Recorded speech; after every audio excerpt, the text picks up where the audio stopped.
FBI officers were baffled to see how in a jail where even if a prisoner was left loose, he still couldn't escape, 3 prisoners managed to vanish right under the nose of the authorities. The most surprising part was that for the next 10 hours, the prison authorities didn't have the slightest clue about their escape. Not only the FBI, but 3 top-level U.S. agencies had put in their full effort to solve this case. We are talking about a jailbreak that has not only remained unsolved for the last 60 years, but has also become a mystery to the world. Welcome once again. Located in the Pacific Ocean, this small island spreads over only 22 acres, but it was used to house the world's most dangerous criminals. The island is built on a massive rock in the middle of the sea, which is why it is also called the Rock. On one hand, this island is surrounded by the vast ocean. On the other, for extra protection, 15-foot-high fences were erected around it, along with 24/7 monitoring by prison sergeants. Because it is located at the opening of the Pacific Ocean, strong winds and high waves always surround the island. Considering all these conditions, in 1934 it was declared a federal prison where extreme security was provided. In short, once someone arrived here, escaping on their own was impossible under any circumstances. This prison held the status of being inescapable. But on June 12, 1962, the myth of Alcatraz was shattered when 3 prisoners escaped by masterfully deceiving the security. The main characters of this story are these 4 people, John and Clarence Anglin, who were brothers. They were sent here for a bank robbery. Then there is Frank Morris, who had been in and out of jail since the age of 13. He was also kept in Alcatraz due to a bank robbery. Finally, there is Allen West, who had tried to escape from other jails several times before. For this reason, he was kept in Alcatraz for maximum security. Allen West had been in this prison for a long time, so he knew more about the prison compound than others. The idea of escaping from Alcatraz was first given by Allen West to his companions in 1960. Allen had found a loophole in cell block B from where their escape was somewhat possible. Now the problem was that while these 4 met during lunch breaks, their cells were not in block B. These 4 kept trying until they were finally shifted to block B. Their first target was achieved. All 4 prisoners were shifted to block B together. For the next 2 years, what they were brewing inside their cells went unnoticed by everyone. On June 12, 1962, as per routine, at 7 a.m. the prison staff went to wake up the prisoners. During the assembly count, 3 prisoners were missing. When the staff rechecked the cells, they found the Anglin brothers and Frank Morris seemingly asleep in their beds in Block B. This didn't seem normal to them, and they went inside the cells to wake them up. To their shock, they saw that only dummy heads were lying on the beds of all 3 cells. Yes, those 3 had escaped, leaving behind dummy heads made from a mixture of soap, plaster, and concrete. One of these heads fell and broke on the floor, which can be seen in this photo. The entire prison staff was stunned. Thinking that the prisoners couldn't leave the island, they began a search of the whole island, but there was no sign of them. Everyone was troubled by one thing. How did not 1, but 3 prisoners escape such high security? Remember, Allen West's plan it originally was not among those who escaped. An investigation team was called, and the FBI was reported. It was observed that the 3 had escaped by breaking the small vents in their cell walls. The surprise came when, on the other side of the wall, not 3, but 4 cell vents were damaged. Yes, this 4th vent belonged to Allen West's cell, who for some reason failed to get out of his vent.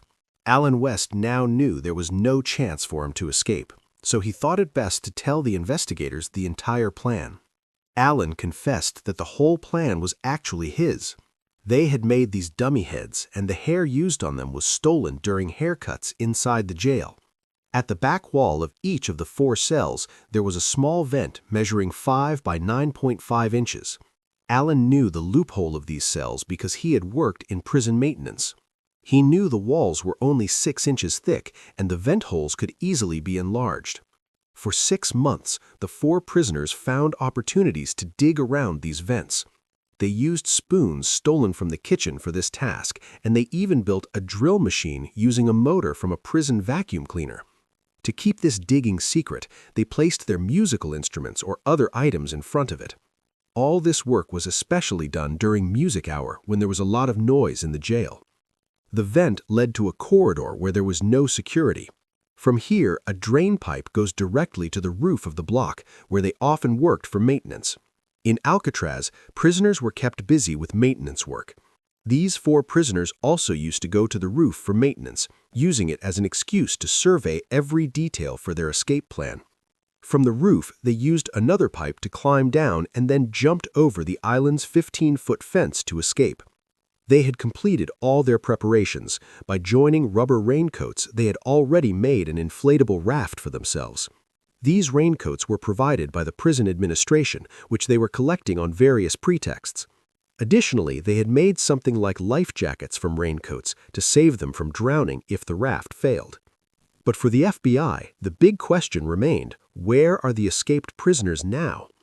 Their 4th companion, Alan West, told them that according to the plan, they first had to pass Angel Island north of Alcatraz to reach the mainland where security was almost non-existent. From there, they were to steal a car and some clothes. A search was conducted on all mainlands around Alcatraz, but no report of theft or robbery was found anywhere.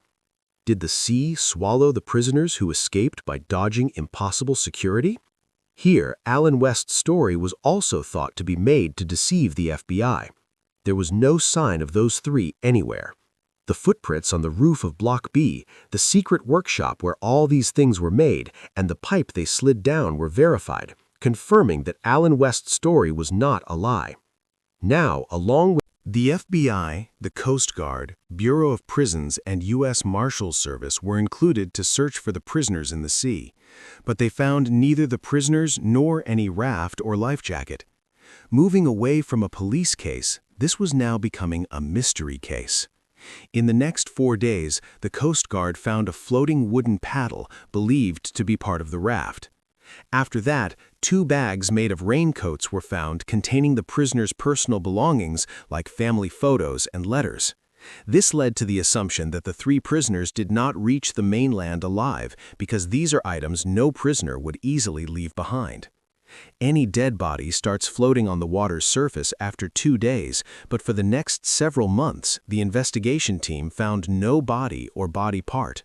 One theory is that the 3 prisoners didn't reach the mainland by raft, but by swimming, because after the 1962 escape, the FBI kept a close watch on the Anglin brothers' family. One of their nephews, David Widner, told the FBI that John and Clarence's older brother told his sisters at the time of his death that his brothers were safe and in contact with him. Several family members also told the FBI that on certain family occasions, 2 women in strange makeup were seen, who might have been John and Clarence in disguise. But those 2 women were never seen again. Additionally, 15 years after the escape, a cousin of the Anglin brothers saw the 2 brothers in a club in Brazil and even captured their photo. Their family also believes these are the Anglin brothers. However, U.S. Marshals investigators believe the people in this photo do not match the age of the Anglin brothers. This was the last time any news of the Anglin brothers being alive was received. Since then, there has been no trace of them. Alcatraz was closed the year after the escape.